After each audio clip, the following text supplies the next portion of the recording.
What does it take to create a vibrant, thriving life? First, the sad news is that Thoreau was right. Most people are leading quiet lives of desperation, lacking in meaning, fulfillment, and vitality. But we choose more. We choose to create extraordinary lives. And the Art of Vibrant Living show entertains you with inspiration, empowerment, and education to create your life into a masterpiece. It's time. Let's vibe up. Aloha, y'all. Daniel Aaron here. I am your host. This is the Art of Vibrant Living show, and I am delighted that you are here. We got an amazing, phenomenal show today. I'm so excited for our guest. Before I tell you about Steve, though, why are you here? Why are you here at the show, in this life, in your body? My suggestion is you are here to have a vibrant, thriving, amazing life. So my second suggestion to you is, in fact, I implore you, do try this at home. Take some of what Steve brings to you today. Guaranteed you're going to get some beautiful wisdom. Apply it in your life. Do something with it because the entertainment's cool. The action is where the rubber meets the road. So with that said, our guest today is Steve Harper. He is a TV writer, playwright, producer, and actor whose writing investigates how we navigate the world when invisible forces make themselves present. Steve was co-executive producer of the CBS hit Tracker and has written for multiple shows, including DC's Stargirl, God Friended Me, and American Crime. Steve's plays have been produced across the country. His collection, A Few Short Plays to Save the World, won a 2023 Independent Press Award. Steve co-hosts the Beyond the Script podcast with Nick Job and coaches writers and artists through his company, Your Creative Life. Super glad and grateful that you are here with us today. Steve, thank you for joining. Thank you for having me. I'm really grateful to be here and to talk about storytelling and life. I love the question that you asked earlier about what are you doing here on the planet? And I feel like that is, the essence of what I'm interested in too. I feel like, stories are the lifeblood of how we communicate who we are to each other. And I'm all about that, learning that from other people, doing that on the page, channeling those deep things into material that is dramatic and that is interesting is what I'm all about. That's fantastic. I love it. And the stories we're telling create the life we are living on so many levels. Absolutely. And one story I'm going to preempt here in case anybody in our audience says, hey, what's going on with the video? It's just a story. The audio is perfect. So stay with us and don't let something get in the way of what's here for you. So Steve, I got a million questions and I want to go straight into what you spoke about. However, first, can we backtrack a little bit so the viewer can learn a little bit more about who you are and how you got to this point in your life? Sure. I am a native New Yorker. I was born in Brooklyn and I grew up on Long Island. And, my parents are retired teachers, educators. And so I think communicating was always really important in our household. And also so was the arts. My dad, who actually passed away recently, but had a really wonderful life, was a visual artist. And so he was all about creating stuff. My dad would do silk screen and he would do puppetry and murals and sketches and cartooning and all of these things. And he really encouraged my brother and I to just let our imaginations run wild in some sort of creative way or other.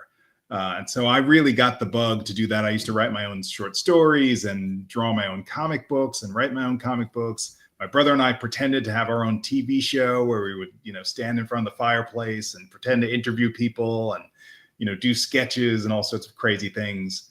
And one of the things I say about my writing is my dad was a major Catholic, believed in the books of the church. My mother believed in the books of the horror section of the bookstore. So I would come home from Catholic school and I'd be like, Mom, what's happening in Salem's Lot? And she would fill me in.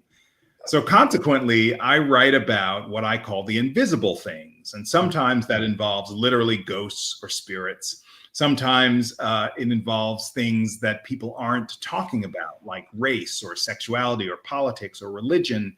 And usually there's a protagonist who enters the stories that I write who finds themselves in a world that they didn't know, had some element that they didn't know was there. And they have to reconcile that by the end of the piece. So it's all about exploring that kind of both the inner and the outer life to sort of be at peace with the world that character is in.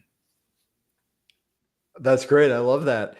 Well, so that the first question that comes to me from that is, I get the influence of your mother, and sorry for the loss of your father, by the way. Thank you. I appreciate that. Yeah. And I get your mother's influence in terms of the invisible world. Do you also have some other experiences with invisible world? I mean, race, obviously. Yes. Well, maybe not obviously, I'm guessing, but in terms of spirit world invisibility, do you have experience with that too? I do. I mean, I wouldn't say I have extensive experience with that, but there has been the story in my mom's side of the family, certainly, that there were several family members who were intuitive, who had sort of an energetic sort of view of the world and the universe. My cousin actually, has an intuitive coaching business. My grandmother was supposed to have a little bit of intuition to her, and different things have happened in that way. In fact, one of the interesting things that's happening right now, my dad passed away a month and a half ago, and my mother, and we have caregivers for Mom as well. They've both experienced the idea that at night they say they can hear somebody walking up and down the stairs.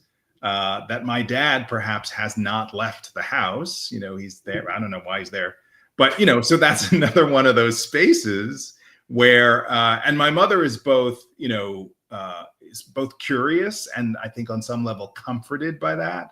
So yeah, I don't rule any of those things out. I believe that the world is, and the universe is much larger than what we know and what we can see. And I'm really interested in that. Yeah. I'm right there with you. And I love all that you said with that. So lest I tell any of my ghost stories, let me ask you this. Story is something that's invisible. I mean, for the most part, right? We find ways to make it visible. And at the top of the show, you mentioned about your passion for story. Let's go super fundamental, because I'm curious just what will come to you with this. What is story? How do you define it? Wow, that's a really good question. I think story is, I would say, the process of relaying something that has happened in detail to another person. And the reason I say in detail is I also believe that story, certainly on a dramatic sense, and in all the things that I write, and we're all taught this at some point, at some level, every story has a beginning, middle, and end. So if somebody says, which is really basic, right? But if somebody says, and quite often you'll hear people in the street say, oh my goodness, I have a story for you. I was at the grocery store and there was a chimpanzee running around the grocery store. It was really amazing. So that's not technically a story because it has a beginning, which is I'm in the grocery store. It has a middle, chimpanzees running amok, but it doesn't have an end.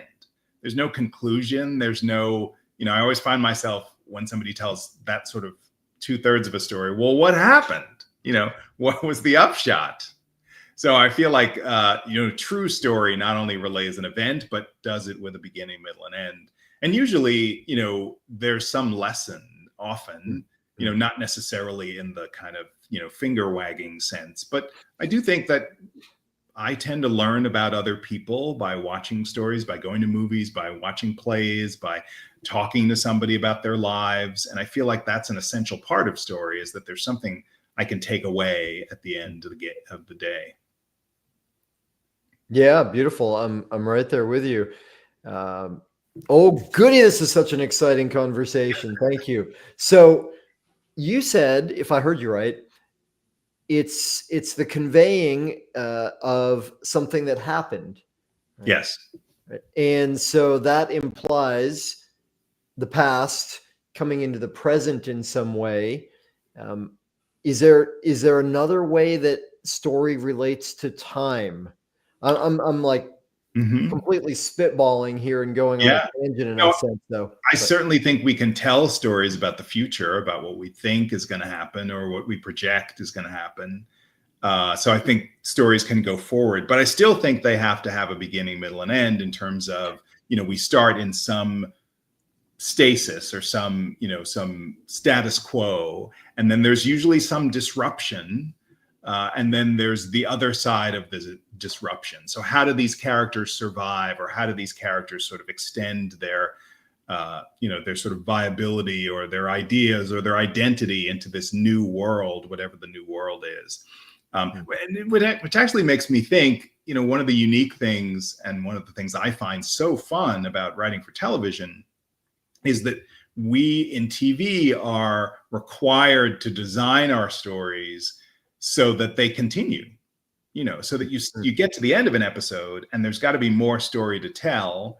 If you're designing a series, and trying to sell one, like I've done many times, the notion is to create a story that feels large enough that it could last 5 seasons. That it has all of these different incarnations of not only the individual episodes, but what's the arc of these 10 episodes or these 22 episodes that's going to lead us to some sort of cliffhanger and some sort of opportunity to explore something else in the next installment or the next season. It's a really fun way to think about story that doesn't readily end the way a movie or a play. You can burn it all down at the end of those things, but you can't burn it all down at the end of a TV series, or you wouldn't have a next week to come back for. Yeah, well, awesome. Okay, so that's a beautiful bridge. In one way, we could say, well, of course, that's the TV industry, and a major component of that is to create income, right? So, of course, you want the story to go on.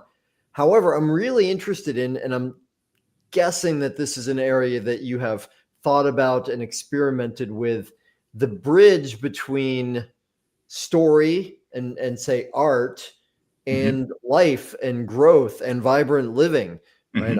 There's in my book, quite literally, there's a real strong connection between those two. What do you make of that? Yeah, I mean, I think in some ways it's a little bit of a narrow view to suggest. I mean, obviously, this is the purview of TV that does this in a way that's sort of most readily accessible for us, that's most top of mind. And at the same time, you think back to those old movies in, the movie serials and way back in the day, I don't even know, 50s or 40, whenever it was. I mean, those were also continuing stories. So that was kind of like the same idea, but sort of stretched to come back to the movies the next week or the next month or whatever. And we do the same, obviously, with books that have sequels. You think of the Harry Potter series, or any number of those sorts of things.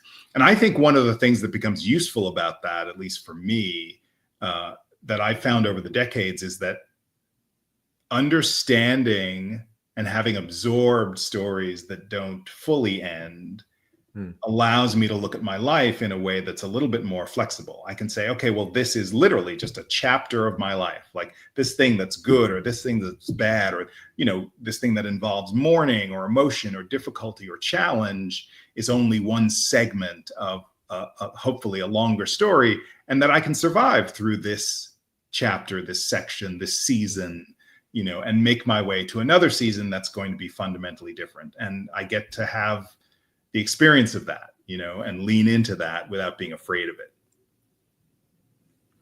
I'm right there with you. Yeah, that was exactly what I was thinking about is if we take art as something, just one perspective, but if we take art as something that's existing to help our lives be better, to increase the quality of our lives, then stories that are ongoing feed really well into who we are, because we are ongoing, at least until we're not, and then maybe beyond that too. Right.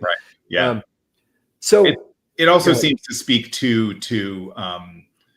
the ways in which we can tell our stories. One of the things I like to do as a coach, one of the things that I'm most interested in for my own work as a writer, is really to translate my own life into the story that I'm telling. So literally there are people who create memoir and are literally writing about different seasons of their lives. And there are other people who are taking, the fundamental truths or the lessons of their lives, and they're able to sort of translate that into, some allegory or some sort of fictional representation of what it is they went through. And they put that into a novel or, a sci-fi novel or a historical fiction novel or whatever it is. And so I feel like there's always, hopefully, I think in the best stories, the juiciest stories, that translation from, my real life, your real life, into some story that you can tell other people that will both entertain and maybe sort of enhance their understanding of, of the world we live in. Yeah, beautiful. I'm with you. Okay, so let me bridge to another realm here a little bit, because I'm so eager to hear your perspective on this. One of the ways that I work for myself and with clients is through a process that we call self-creation. Right? And if we take it into story language in some way, it's saying, okay, well, the character of me is somebody that I'm creating, right? And of course, we're all doing that all the time, just often not that consciously. How has your study of and experience with story, which seems like it's a very deep experience for you, how does that affect the creation of you or you as a character and your life? One of the things that is really valuable, it's funny that you mention it and language it in that way, because my coaching newsletter that I send out to coaching folks, on my mailing list once a month is called Create Yourself. And it's very much about that notion, because I think what we literally do as artists in the entertainment industry, but I think all artists, is we literally reinvent ourselves. We say, like, I started in the entertainment industry as an actor, and primarily was identified that way. Like I studied acting, and I thought of myself as an actor, and my career plans and my future plans were all about, I'd like to do this kind of work and then that kind of work. And at some point I decided that, largely because I was interested in playing more interesting and out of the box roles, or roles that I felt like that sort of melded onto my person in a way that, was more satisfying. I decided that I wanted to reinvent myself, recreate myself as a writer, and then after writing plays for a while and going to playwriting school and all that, I wanted to recreate myself as a television writer, and I feel like every time, somebody who does what I do sits down to write a new script, there's a reinvention. Like we can't, for better or worse, get away with the notion of writing the same script over and over, writing the same characters over and over. We literally have to, take our experience. I have to take my experience and channel it into some new form in order to be doing my job. So there's this act of creation and recreation, which happens both personally and artistically, and also, for someone like me who makes a living in the entertainment industry professionally. So, okay, I reinvent myself here, I reinvent myself there. Maybe it's a podcast, maybe it's a web series, maybe it's a short story, maybe it's a 10-minute play, maybe it's a full-length play, maybe it's a TV series. And all of those things are, I think, reinventions and recreations. I love it. Yeah, it makes complete sense to me. So then what would you say about the cycles, the time, the duration of those reinventions, right? And here's where I'm going with this, and you can go wherever you want with it. I'm eager to hear. we could theoretically reinvent ourselves or be anybody in any moment. And yet there is a human tendency to hold on to the past in some way, past identity, right? And it sounds like to me, you've invented yourself in many different ways and mediums. What do you think about what are the cycles, the duration, and what determines it, and what are the impact of it? Wow. I think I'm kind of making up that this thing that you described, which is really fascinating to me, is an individual thing. So, if we, stretched our lives out on a chart, the number of reinventions you've had and the cycles that you've had in your life and the cycles that I've had in my life and am having and will have could be fundamentally different. So, I think it just depends on who we are and how long a particular part of my life that feels comfortable will last. I moved from my native New York to LA in 2010. And it was time. It was just time for a shift. I could feel it. There were lots of different things happening in my life. And one of my desires was to write for television. I did not move here with a job.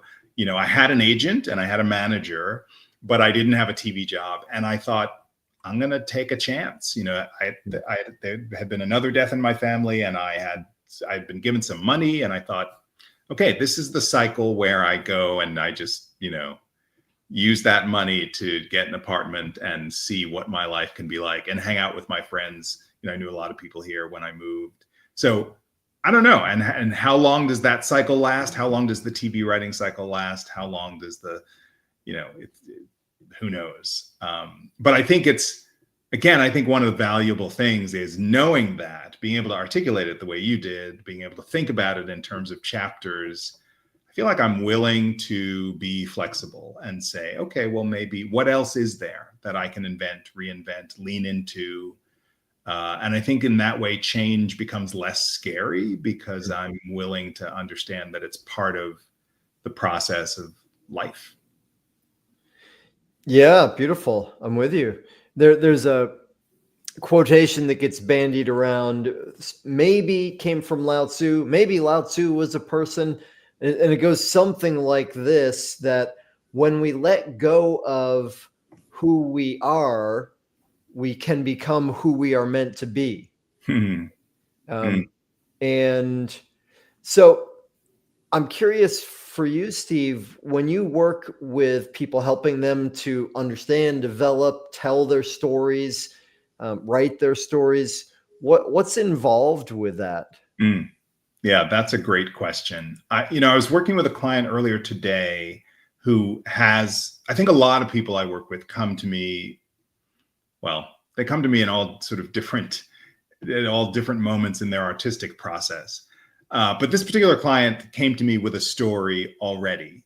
She had this story. She had a version of the story, and she really wants to tell it in a specific time frame. It's a specific. She wants it to be a certain number of minutes, and it's a film and all of this stuff. And so my job in that instance as a creativity coach, I was actually certified as a creativity coach in 2013 through the Creativity Coaching Association. And one of the things that we do, it's fascinating actually, because there's a man named Eric Maisel, who's a fantastic writer and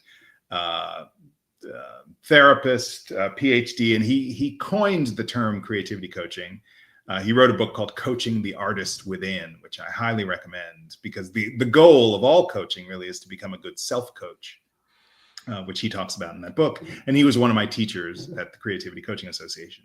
But the idea, in the same way that he talks about it, is to lead people toward their own discoveries, toward their own art, toward their own art practice. So my job with this particular screenwriter is really to encourage her sort of back to her own impulses. So when I read a part of, or a version, a draft of her work, and there's something in it that's confusing based on the rules that she set up, based on the story that she wants to tell, then it's my job to say, okay, well, here, it's not as simple as this, but something like, well, here, the character said her favorite color was blue. And on here, she's talking about her favorite color being orange. Like, which one do you want, and how can we make it consistent? And, so we do that with all sorts of emotional things and challenges the characters have and things they say they want, and are they fulfilling it by the end? And so it's really a matter of both guiding and holding space for her to make her choices, cheering her on, and being really clear about how the journey that she's stated she wants to go on, is that journey being fulfilled? So it's never about me imposing my idea. I never sit there and go, oh, this should take place on the moon and these people should be, whatever. It's all about me helping her fine tune her vision to tell the story that she wants to tell in the best possible way. I love that. Yeah, beautiful. Well, a couple of things that come from that for me. One is in the work I do with people, I call it creating. Right. And when I get in a conversation with a client, I say, okay, what are we going to create? Let's get into some creation now. Right. And from the perspective that all speaking is creating. Mm. And there's a piece of writing advice I remember learning many years ago when I was first studying it. And the advice giver, famous writer, I forget who it was, said that a writer it's okay for the writer to have the ending in mind, but they should hold it in an open palm, right? Rather than clenched tight, so that if the characters evolve, and hopefully they will, right, then the ending might change, right? Yes. Or another way of saying it, another piece of advice I remember hearing: no surprise for the writer, no surprise for the reader, right?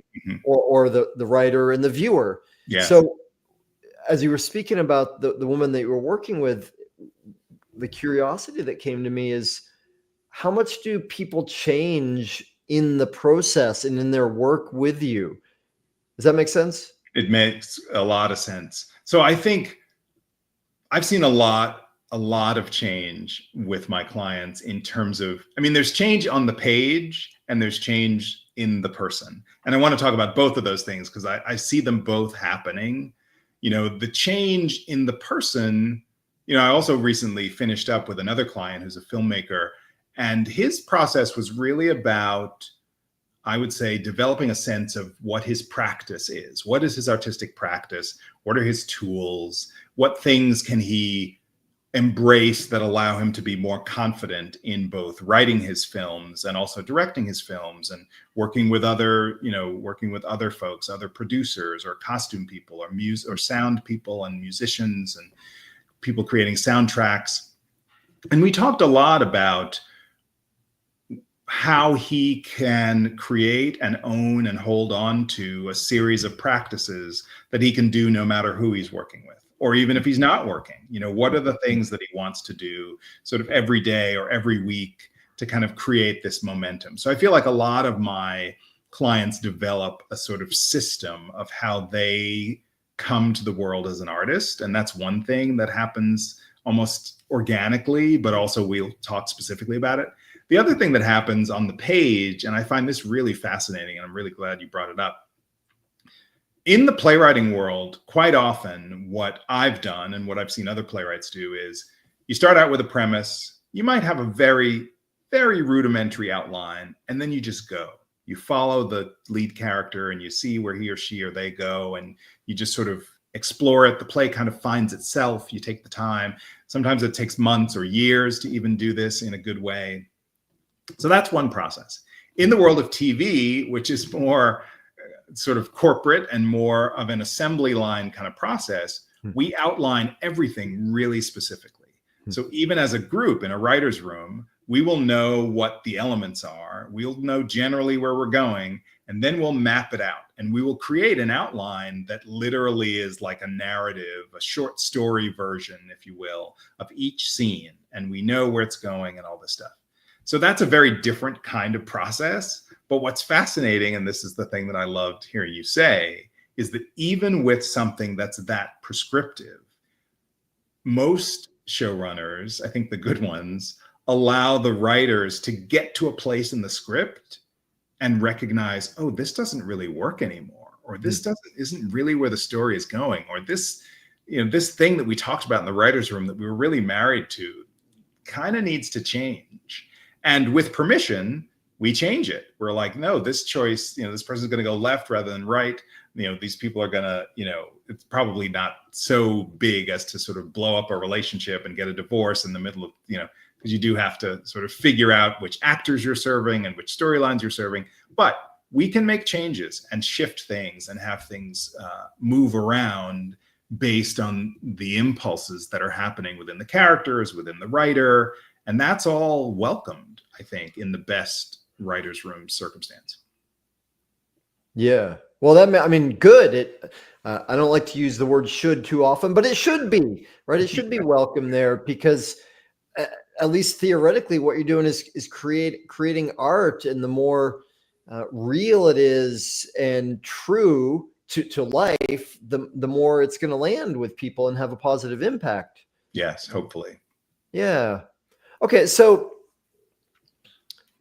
people that you help to tell their story, right, and to create, what's the biggest challenge or obstacle, or one of the biggest challenges or obstacles that they face, and how do you help them with that? Yeah, I think it's so interesting, because what happens is there's the story that I'm telling on the page, and there's the story I'm telling in my head. And I think that's the thing that becomes the biggest obstacle. So there are people who come to me who say, I'm really interested in writing this screenplay, or I'm really interested in making this film, or I'm really interested in creating this web series or this pilot or whatever.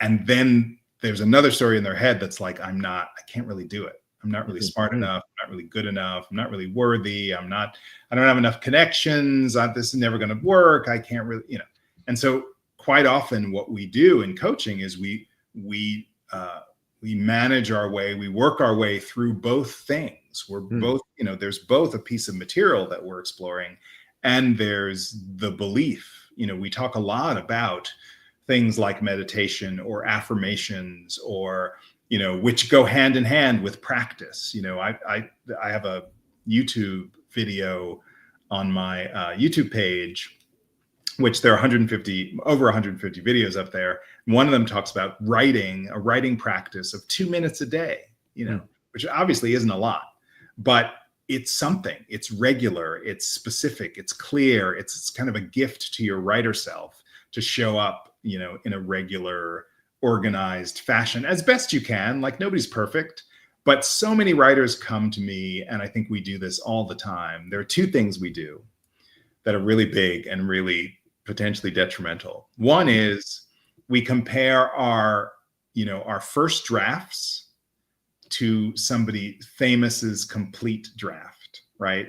So it's kind of like somebody starts writing their screenplay, and the day that, on the day after they've done that first scene, they want to compare it to, I don't know, Tarantino's final draft of whatever.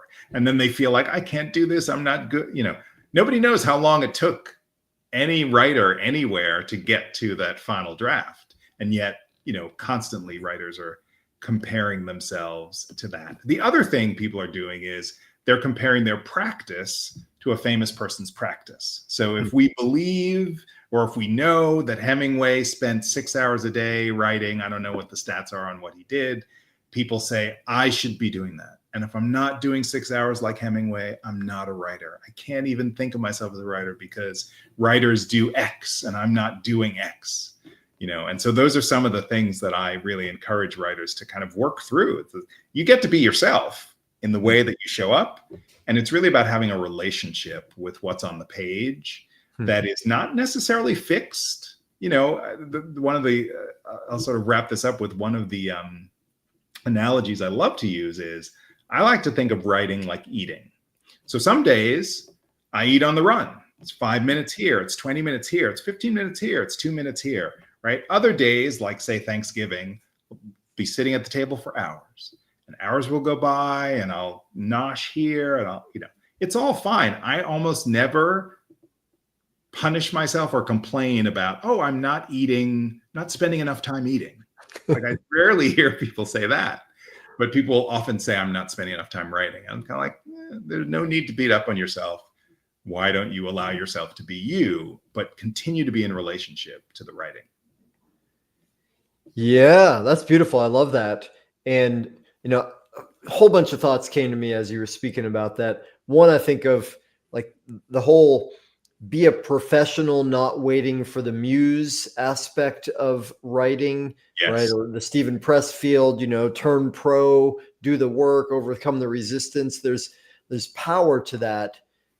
And I love what you said about the comparisons that can kill creativity, Mm. right? That comparing to the finished draft or comparing to their habits. I remember one of my writing teachers years ago said, forget what the question was, but his response was, if you don't have to write, don't do it, right? It's hard, Mm. right? Writing is hard. And so as you were describing some of the challenges that come up for your clients, a lot of which is mindset, heart set stuff, it makes sense. And so, well, what do you think about writing being hard? What do you think about if you have to do it? And what's the payoff? Like, why is it worth it to do it? I think on some level, whoever we are, I believe people are called to express themselves. Now, obviously, we all express ourselves in different ways, and not everybody's a writer. And I'm not saying everybody should be a writer, but I do believe that everybody has a story. Everybody has stuff that's going on in them that people may or may not know about. That might be worth telling simply because there's a translation to the person who's not you that might find some hope or some inspiration or some upliftment. There's a real exchange of gift, I think, by doing that. Yeah. I think writing can be hard, but I also think writing doesn't have to be hard. I think there are moments and ways. I used to say that I was a writer who, and many writers have said this, appreciate having written more than I appreciate writing. I appreciate like getting credit for this, whatever it is, than like the act of actually putting words on the page. But I think it's true now for me that I recognize that I really love it all. I love having written, but also I can be in the moment with characters and they can be doing interesting and weird things. And there's kind of a channeling element, there's sort of an ease to it and kind of a fun to it. So I don't know that it has to be hard. It certainly can be difficult though, because we're trying to put ourselves in the mind frame of other characters, of other people. And I think that's always a stretch, but it doesn't have to be tough. Yeah, beautiful. I love that. Thank you. Okay. Well, time is ticking along for us, Steve. Is there anything that I haven't asked you that you would like to bring forward? I guess, we've been talking about this a little bit, but I feel like I really encourage people to, there's this whole thing today with, as we talk about AI and ChatGPT can like write stuff for you. And, it's funny because to me, I would rather have ChatGPT like do my laundry and clean my house, right? But the writing stuff to me that's sort of the fun of, getting to the heart of what I want to say in the world. So I just want to encourage viewers out there, people who are thinking about writing. I think, my mom, I don't think she's going to write a book. I think she'd write an amazing memoir. Like she's had an amazing life. My dad had an amazing life. And I think it's really every writer on the planet puts one word in front of the other. So I just want to encourage people who are out there thinking about writing, but also sort of like, oh, that's too whatever. Literary for me, highbrow for me. Like I don't have the patience. It's like anything else. It's like one moment at a time. It's like one day at a time, one writing session at a time, one word at a time. I think there are far more things that are possible. So I encourage people who are out there who are thinking about writing, to just try it. Journal, open up a Word document and just start, writing and keep going, day after day, 2 minutes, 3 minutes, 5 minutes, 10 minutes, create a practice and see what happens. Yeah, beautiful. I love that. And I think of writing as being like the ultimate cross training in life, right? Because the more we write, And whether it's just for ourselves or for publication or in between, or we don't know when we start, the more it helps us to express, to have information or energy come through us, the more it helps us to clarify our thoughts. And I, like, for me, when I first got into writing and learned about automatic writing and discovered Natalie Goldberg, and then years later the Julia Cameron and the Artist's Way, Yes, it had such a big impact for me in writing, but also in so many aspects of my life. So I'm echoing what you said. There's just so much value in it, and anybody can do it. It's all it is really is speaking in a different format, right? Yes, I totally agree. And I also think there are a million ways to do it. You can record yourself and then have somebody transcribe it. You can speak into a thing on your computer or into AI and let it transcribe it. There are all kinds of ways to do it. So I really do encourage people to try it out. Yeah, beautiful. Well, so Steve, then what's the best way for people in our audience to connect further with you and your work? Yes. So you can find out about my writing coaching stuff. And I coach all kinds of artists, not just writers, but primarily writers, at yourcreativelife.com. And, you can sign up for my newsletter that's there, and also send me a note if you want to be in touch. You can also find out about my work in general at harpercreates.com. And you can find my YouTube channel, which has more than 150 videos. If you just go to YouTube and look up Your Creative Life, you'll find the channel with all kinds of tips and tricks and advice for people who want to be writers, specifically of scripts and specifically in Hollywood. But I think a lot of the advice applies to whatever kind of art you're working on. Beautiful. Awesome. Thank you. Well, I am sure you will be hearing from people now and today and tomorrow and for the end of time, because this beautiful information and heartfelt messaging that you've shared with us lives on forever. And that's, I think, one of the beauties of art in general, is it's a gift to the world that continues to affect the world. So. Yes. Thanks. I appreciate that. I also want to give a shout out to my podcast that I do with Nick Job, which is the Beyond the Script podcast, which you can find. It was formerly the Secret Writer podcast, but we've got more than, what is it now? We're up to episode 28, and lots of juicy, both interesting stuff and sort of debates between Nick and I about television writing and screenwriting. And it's a really good time. So look out for that too. Oh, it's always fun to hear a debate amongst interesting people. So thanks for doing that. Beyond the Script. I love it. Okay, cool. Well, Steve, we are at the end of our time. I'm so grateful to you, not just for taking this time, which I appreciate, but also clearly you have lived a courageous, thoughtful, self-investigatory life, which has led you to create a lot and to be able to offer a lot. So thank you for all that you have done and who you've become, and for spending this time with us. Thank you. I really appreciate being here. It's been really fun. Awesome. Beautiful. Okay, cool. Well, and y'all in the audience, the real heroes of the story, this is all for you, right? The reason we're here is for you to take your life, your writing, your character, and make it into a masterpiece life, a masterpiece character, great vibrancy. So thank you for being here. Again, please do take something you heard from Steve and put it into action in your life. Maybe it's just some writing in the next little bit. Did I say just? Maybe it's some writing in the next little bit. In any case, thanks for being here. I love you. Mahalo for tuning in to the Art of Vibrant Living show, y'all. I'm Daniel Aaron, and may you live with great vibrancy.